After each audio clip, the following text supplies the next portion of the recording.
उत्तराखंड की सरकार भले ही आपदा प्रभावित क्षेत्रों में तेजी से काम करने की बात कह रही हो, लेकिन तस्वीर सरकार के दांव से बिल्कुल जुदा है। और जब समाचार प्लस की टीम ने आपदा प्रभावित क्षेत्रों का दौरा किया तो स्थिति जस की तसी नजर आई।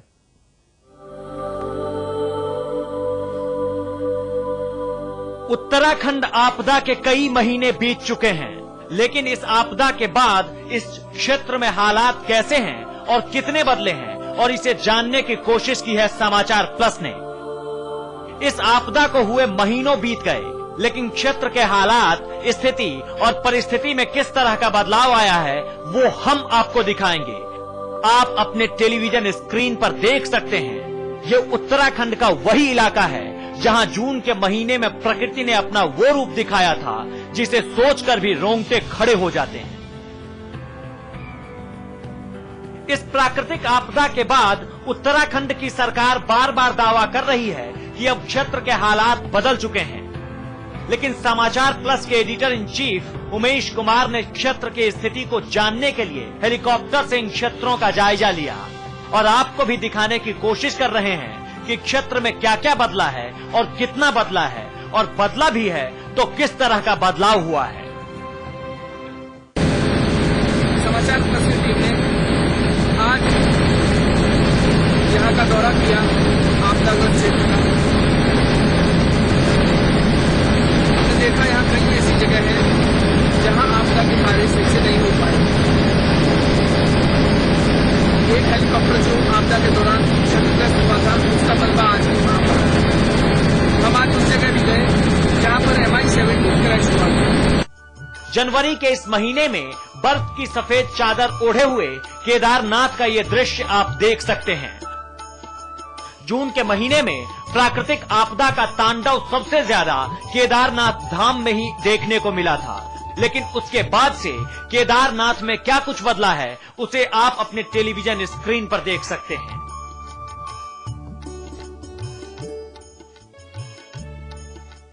बच्चे जो आपदा में चले गए, उनके परिवार ने उनको खो दिया। आज हमें कई छोटे बच्चे ऐसे मिले। एक बच्चा हमें पैदल स्कूल में हम वहाँ गए काशी में। एक बच्चा छोटा सा, बहुत छोटा बच्चा था। बच्चे के माँ बाप दोनों चले गए उस आपदा में। उसके बाद पहनने के लिए भी कपड़े नहीं थे। कहीं ना कहीं सरकारी तरफ। वैसे तो बाबा केदारनाथ की बात ही अलग है, लेकिन इस महीने में बाबा के इस धाम के दुर्लभ और ताजा तस्वीरें सिर्फ हम आपको दिखा रहे हैं। सरकार के दावे और वादे भले ही जो कुछ भी हो, लेकिन आप खुद देख सकते हैं कि आपदा में टूटी सड़कें अभी तक नहीं बनी है। 6 महीने से अधिक समय बीत जाने के बाद भी देवताओं की इस भूमि का क्या हाल है। ब्यूरो रिपोर्ट, समाचार प्लस। भले ही तमाम मीडिया चैनलों में उत्तराखंड आपदा की जमकर खबरें चली हों, लेकिन कोई भी आपदा का वक्त खत्म होने के बाद आपदा प्रभावित क्षेत्रों में नहीं पहुंचा। लेकिन उत्तराखंड उत्तर प्रदेश के नंबर 1 चैनल समाचार प्लस ने जहां आपदा में जमकर लोगों का दुख दर्द दिखाकर सरकार को चेताने का काम किया, वहीं अब आपदा प्रभावित क्षेत्रों के लोगों को मदद पहुंचाने का काम भी समाचार प्लस कर रहा है। बुधवार को समाचार प्लस चैनल के editor in chief Umesh Kumar गुप्त काशी पहुंचे, जहां उनके साथ सिने स्टार विवेक ओबराय और चिदानंद मुनि भी मौजूद थे। इस मौके पर जहां गुप्त काशी में स्कूली बच्चों और आपदा प्रभावित क्षेत्रों के लोगों से उनके दुख दर्द बांटे गए, वहीं देवली, बड़ी ग्राम और लंगोरी क्षेत्र के आपदा प्रभावित लोगों को राहत सामग्री के साथ साथ कंबल और गर्म कपड़े भी समाचार प्लस की तरफ से उमेश कुमार जी और विवेक ओबराय ने वितरित किए। वहीं दोनों ने आपदा प्रभावित क्षेत्रों के लोगों से ये वादा भी किया कि वो यहाँ पर लगातार आएंगे। और आपको बता दें कि उत्तराखंड में आई आपदा में देवली और बड़ी ग्राम और लमगोरी ऐसे गांव हैं जहां पर सबसे ज्यादा लोग हताहत हुए। वहीं बाड़ी ग्राम को तो विधवाओं का गांव भी आपदा के बाद से कहा जाने लगा। ऐसे में उमेश कुमार और विवेक ओबराय ने यहाँ की विधवा महिलाओं को वादा किया कि जल्द ही उनके रोजगार और उन्हें स्वावलंबी बनाने के लिए समाचार प्लस और विवेक ओबराय मिलकर काम करेंगे।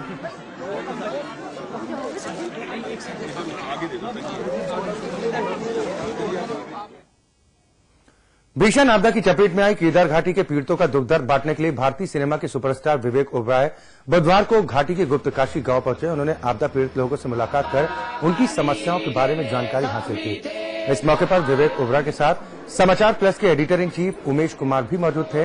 उमेश कुमार ने भी पीड़ितों को हर जरूरतमंद सुविधाएं देने की बात कही। साथ ही उनके परिवार की आजीविका संचालन के स्वरोजगार के साथ उन्हें रोजगार के अवसर उपलब्ध कराने की बात भी कही। इस मौके पर विवेक ओबराय, समाचार प्लस के editor in chief Umesh Kumar, Swami Chidanand Maharaj, Chetan Sharma भी मौजूद थे। इतनी भीषण आपदा आई है कि जो जितना कर सके वो उतना कम है। स्वामी चिदानंद जी ने, विवेक भाई ने, चैतन्य ने, हम लोग काफी दिनों से प्लान कर रहे थे कि किस तरीके से यहाँ आया जाए। बीच में काफी ट्रक सामग्री हम लोगों ने जिस तरीके से बाय रूट भिजवाई जा सकती थी भिजवाई। उसके बाद ये रहा कि अब चीजें स्टेबल हो रही हैं तो वहां पहुंचकर मौके पर जाकर सबकी समस्याओं को समझकर किसको किस चीज की आवश्यकता है उसको समझकर, क्योंकि कपड़े, कंबल, खाना ये सब एक रूटीन की चीजें हैं, इनसे जीवन तो नहीं चल सकता। तो जो जीवन यापन के लिए जो मुख्य सुविधाएं, मुख्य चीजें हैं उनके बारे में विवेक भाई ने काफी चीजें वर्कआउट की हैं कि उनको किस तरीके से रोजगार दिया जा सके ताकि वो उनका जीवन जो है वो आराम से कट जाए।